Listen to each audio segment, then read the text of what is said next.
Welcome to Learn Fast with RK. Let us learn functions with arguments in this session. We have learned the basics of the functions in my previous lecture videos. If you are not familiar with the basics, please watch the video in the link provided in the suggestion. Let us have a small recap. A function is a set of the statements to perform a specific task.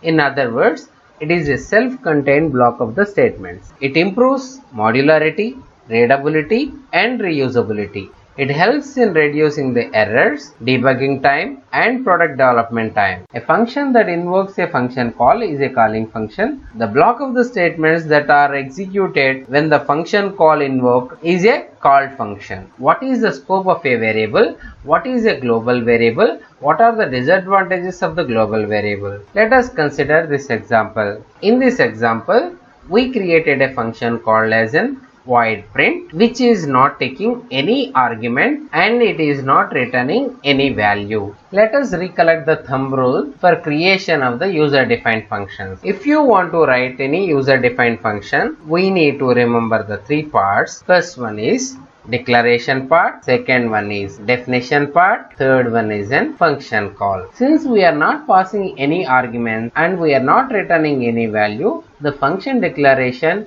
is simplified just like this. The return type, space, function name, and we are not passing any arguments, empty braces. Here the function name is print. So the declaration part is over. Now the function definition. The function definition will include the statements that are to be executed whenever the function call happens. The syntax for the function definition is return type, space, the function name. Here our function is a print function and you need to mention the arguments. Since we are not having any arguments, here we left this parenthesis empty. We need to write down the statements that are to be executed when this function is called within this block of the statement. So that is why this print statement will perform the printing and it is a self-contained block of the statements. We finished the declaration part and then definition part. Coming to the function call syntax like function name and the arguments. Since we are not passing any arguments, there is only the function name print and the empty parenthesis which resembles there are no arguments to pass. Let us try to execute this program and verify what is the problem with this. It is showing an error. Why? Because here it is saying that I is undeclared. Though we declare I in main function, here we are having two functions. One is a main function, other one is a print function. Print function is defined by the user. Though we declare I in main function, the error that we are getting is I is undeclared. Why does this happen? Remember the rule. A variable declared in a function cannot be accessible to another function. Now you got the point. For correcting this, we are having the two ways. One is to make the variable accessible across the functions, we have to declare a variable in the global declaration section. The part above this void main is said to be as a global declaration part. Now let us change this entire declaration from this main function to global variable declaration part. Now let us save this and then build this code. Now you could see that there is no error. It is only the warning. You include this #include stdio.h, then you will not even get that error. Now build that. Now you could able to see the log, 0 errors and then 0 warning. I think you understand now that there are two different scopes. If any variable declared inside a function is having the scope only within this function, a variable which is declared inside this function cannot be accessible to the other function. In order to make it accessible to the other function, we need to declare it in the global declaration. The problem with the global variables is, if you declare any variable here, that can be accessible by any of the function, and the modification done in one function will also reflect the modification in another functions, which may cause a lot of errors. So there is a need for another mechanism which will facilitate us to communicate between the functions, such as void main function wants to send some values to print, or print function passing some values back to the main. Here comes the story of arguments. We can improve the communication between the called function and then calling function by using parameters or arguments. The arguments are the values passed from the calling function to called function. We mention them in the parenthesis after this function name. The parameters mentioned in the function call are said to be as an actual parameters. For example, 4, 5. In the other way, the parameters written in the function definition are called as an formal parameters. Int a, int b. Since we are passing the two values, the function declaration also should be updated. Here, the number of the parameters that we are passing are 2. We need to mention the type of the parameters here in the declaration section. So, int is the first argument, second argument is also an integer. Now, we understood there is no need for this global variable section. The print function will take two arguments. They are available in the print function in the form of a, b. Here the 4, 5 are actual parameters. A, b are formal parameters. Let me explain you the secret behind the passing of arguments. The mechanism is very simple. The formal parameters, one we declare in the function definition, are initialized by the actual parameters at the time of control transfer to the called function. So whenever control is transferred from main function to print function, the formal parameters mentioned in the print function, which are a, b, now initialized with the values which we pass in the function call. The first parameter 4 will be now initialized to a. Second parameter 5 will be initialized to b. Suppose if we just print what is the value of a plus b, printf %d, a plus b. Now the values that we are passing from the main function should reach here, and then we need to find the sum, and then we need to display that. Let us execute this program and check. Now you could able to find that answer is 9. There will be certain things that you need to remember. So in the declaration part, we need to mention the type of the arguments that we are passing, not the variable name. Since our print function is taking two variables, each of the type integer, here we are mentioning int, int in the declaration part. Since we are passing the two values, here it should be 4, 5. You can change this value 10 and then 5 and then check whether this is executed or not. Now you got that answer 15. Let us check some of the common mistakes that will occur. Instead of the 10, 5, we are passing an extra luggage in this print function. Since the formal parameters in the print function can only accommodate the two values, we haven't mentioned the enough number of arguments in the function declaration.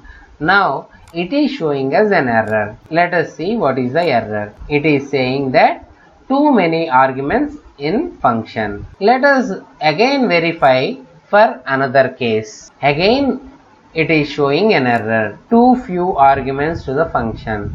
Now what do you mean by this? You should only pass the exact number of the arguments that you mentioned in the declaration. Suppose your declaration is saying that you need to pass the two elements, then it will expect even the function call to pass the two values. If it is 4 elements, then it is passing the 4 values. Let us check one more thing. Let us change this 10 to 10, 20. I think this will not give any error. Now let us verify what will happen if we remove one of the parameter in the function definition. So it is saying an error, conflicting type in print. That does mean that this print function is expecting to get two of the values. but we are only providing one formal parameter.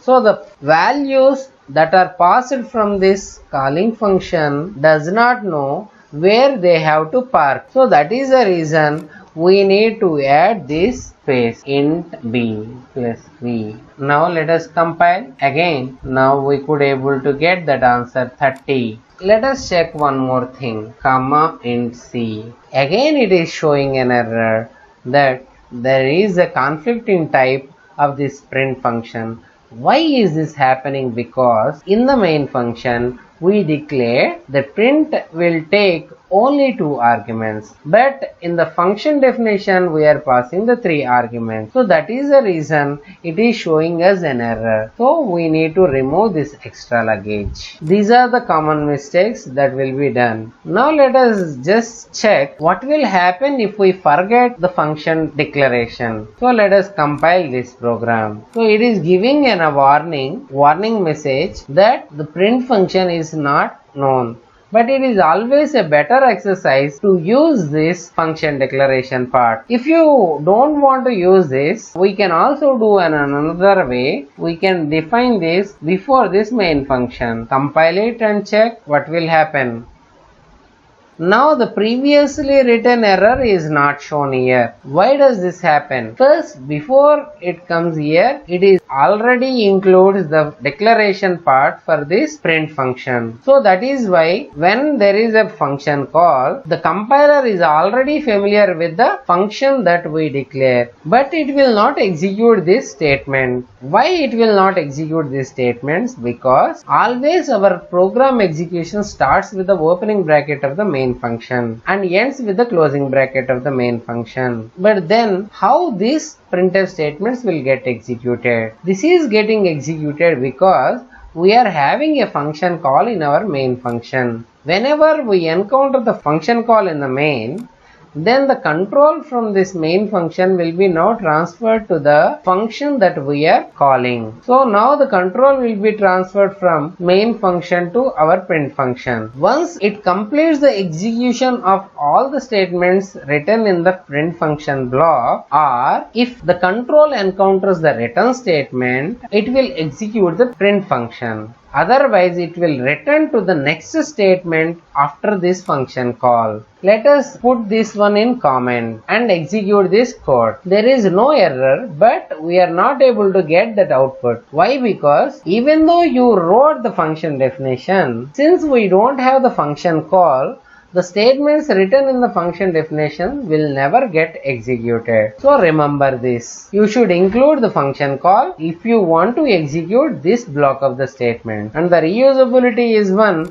You need not to rewrite this block of the statements many number of times. I am just replacing this block and putting it here after main function, and I am also including this declaration part. Now if you want to repeat this addition for 1000 number of times, also you can do that. Simply you declare another variable I for I equal to 0, I less than 1000, I plus plus, print, you call the function print 10 comma 20 or I comma j. Here let us read the two values and display the sum of these two values in a sum function. So let us see that example now. So this is our skeleton code. In the main function we are reading the two values. The values num1 and then num2 are of the type integers. We want to pass these two num1 and then num2 values to the sum function, and we need to find the sum of these two values and then display the sum value. If we want to do so, then we need to write the declaration for this sum function. For writing the declaration, we are having the syntax, the return type. The return type for this sum function is void. So here we are writing void.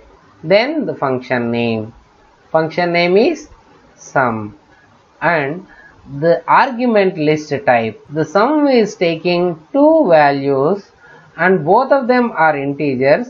Here we need to declare int comma int, and after that semicolon. So we finished the declaration part. Let us write down the function definition. The arguments that we are mentioning inside this function definition are said to be as in formal parameters. Why these are called as in formal parameters? Because even though we don't know what are the values that some function is going to get from the calling function, it is declaring the two values. We assume that there will be two values in the function call of sum, and that will be stored in a comma b in this sum function. So printf %d comma a plus b. Even though we don't know what are the values that we pass from the calling function to called function, we are assuming that they will get stored in this a comma b, and we are performing the operations over this a and then b. That is why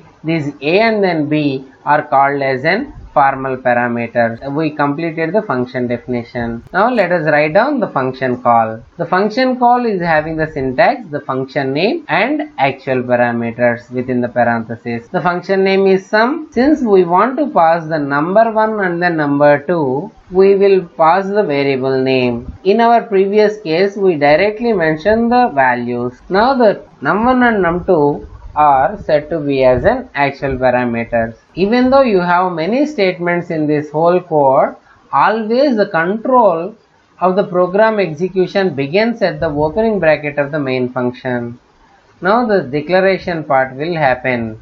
Num1 and then num2 will be allocated memory.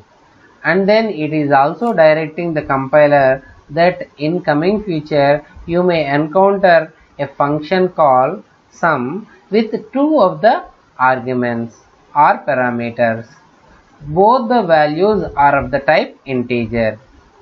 If there is any difference with this, then it will show us an error. We will read the values into num1 and then num2. After reading the values, we want to pass this num1 and num2 to some function, and then expecting to perform the addition and then display the sum. Hence we will write down the function call here. Whenever the control reaches this function call, the control will now transfer from the calling function to called function. Here the calling function is the main function and the called function or subfunction is said to be as in sum function. And now the control will be transferred from main to sum function. And the formal parameters that we declared in this function definition will be initialized with the actual parameters. Now a will get the value from num1 and b will get its value from num2. And the values of a and then b will be added and then displayed as in sum. Let us compile this code. Unlike our previous example, it is now asking for me to input some values. Whatever the input values that I give, our program is assumed to get it summed and then display that output. Let us give the values 50 and 30. The sum of these two will be 80. So now we are expecting to get 80. Successfully we got that output. Now I think you are familiar with these functions with arguments. Let us see what are the tasks that we left over. We completed, we find the difference between the formal parameters and the actual parameters, how the arguments are passed, and we also perform the addition of the two numbers using the function argument. Then how can we pass a whole array to the function? Is it the same? No. Let us see an example where we pass an array as an argument. If you want to pass the array as an argument, then there are certain important things that we need to remember. In the function declaration part, we need to mention square brackets, which will tell the compiler that we are not passing one value, rather it is a set of the values of integer type. And it is always preferred whenever we are using arrays as an argument to pass the maximum size. Even though you don't pass the maximum size, if you are having the predefined assumption, the number of the elements in this array, then there is no need for this extra value. In the function definition, we need to declare that array, and then in the function call, we need to pass the base address of the array. So these are the three important things. First one is adding square brackets to the array value that we are passing, and then in the function definition we need to mention the maximum size, and then we need to use the base address of the array, the variable array, directly in this function call. Let us now check how we can perform maximum calculation using the arrays in C language. Is to find the maximum value of a given array of elements. Here I am declaring an array A of a size 100, so that even though if we change the maximum size up to 100, it will facilitate the storage space. Here we are statically mentioning the maximum size value as 10. That means in this whole operation we want to limit our array size as 10. Now the function declaration part. As I already mentioned, the function declaration is having the syntax return type, space, function name, and then argument list type. Since we are passing the array A, in order to differentiate between the normal variable and the array variable, we need to mention here the square brackets after the data type. Since our A is an integer data type, here we mention the data type as int, and then this square brackets to resemble that we are not passing one single value, rather a list of the values. And the next one is an int, which is used for the maximum size. Then we are populating all the elements into a array. Now let us see how we wrote the function definition for this max. The function definition in the max is now formally saying that we are expecting an array of the values into B, and then we are expecting an integer. This B can accommodate up to 100 values. And now let us see how we can write down the function call. The function call is having the syntax, the function name, and then argument list. We are expecting our function to pass the array of the values which I read in the main function to max function along with the maximum size. The whole array of the values can be referred using one single variable name A. Because of that, we are adding this variable name A to our max function, and then the maximum size, in order to make a clear understanding for the function to iterate how many number of times. Now the control, once it reaches this function call, will be transferred to the called function max. The formal parameters mentioned in this max function will be now initialized with the actual parameters A. Now B will be populated with all the values that we read into A, and the size will be initialized with the maximum size, which is equal to 10. Now the finding of this maximum value already I discussed in array elements operations in my previous lecture. If you are not clear, please see the link provided in the suggestion box. Let me explain it in simple. Now we are adding that extra variables int I comma max. I is an iterator, max is a variable which will store the maximum value. Initially we are initializing the max value with the first element in the B array, and then we are iterating through the list from 0 to the maximum size. Here the size is stored within 10. So 0 to 10 we are iterating through the list. If we find any value in this array which is greater than the maximum, then we need to update this maximum with the newly find maximum value. We will iterate through this array until we reach this I value to the maximum size. After coming out of this loop, this max variable will hold the maximum value, which is the maximum among all the array of the values that we are passing. Now let us save this program and then compile and check. Yes, it is not giving any values. Now let us check whether it is performing as per our description or not. First we need to pass the values to A array. So let us say 24, 5, 6. I am giving some random values 89, 52, 12, 7 inputs. Why this is iterating only for 10 times? Because the maximum size that we mentioned is the 10. Because of that, we could only store the value 10 values in this array. Now among these 10 values the maximum is 89. Now all these 10 values will be passed to the max function and then they get stored in B. The set of the statements written in this max function will find the maximum among these all the variables which are stored in B and then that will print. Now you can execute this max function for any different values and then you can find this maximum. So that is how we can make this code reusable. Suppose if we want to pass one more time, simply we will read this again and then we will pass the new value max of a comma max size again. Now let us compile this code. Since we are executing this, it should find out the maximum 10. Now let us give we are executing one more time, then let us give 100, 800. It has given the value 1000. Whatever the values that you are passing as an argument, based on the arguments it will perform the action and then it will give us an output. So that is the advantage of using the functions with arguments. Now let us have a check whether we completed all the tasks or not.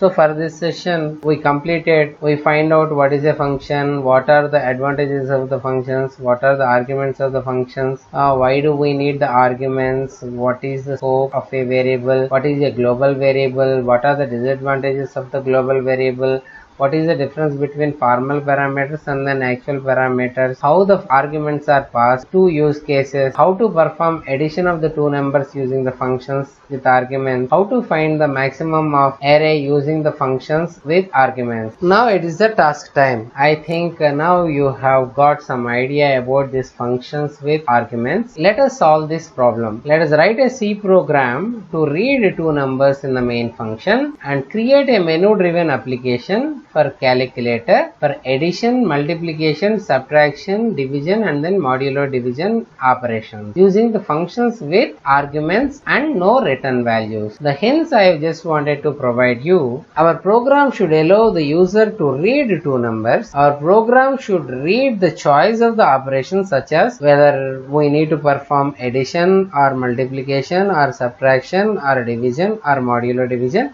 Based on the option that the user choose, it needs to call the respective function. So we need to declare the program should have the 5 different functions with arguments. The program should be a menu driven. If you could able to complete this assignment, please write your code in the comment section given below. Have a nice day. Please find the code used for the demonstration in the description section given below. Thank you. If you like this video, please like, share. Don't miss any update from the channel. Click on the bell button and subscribe now.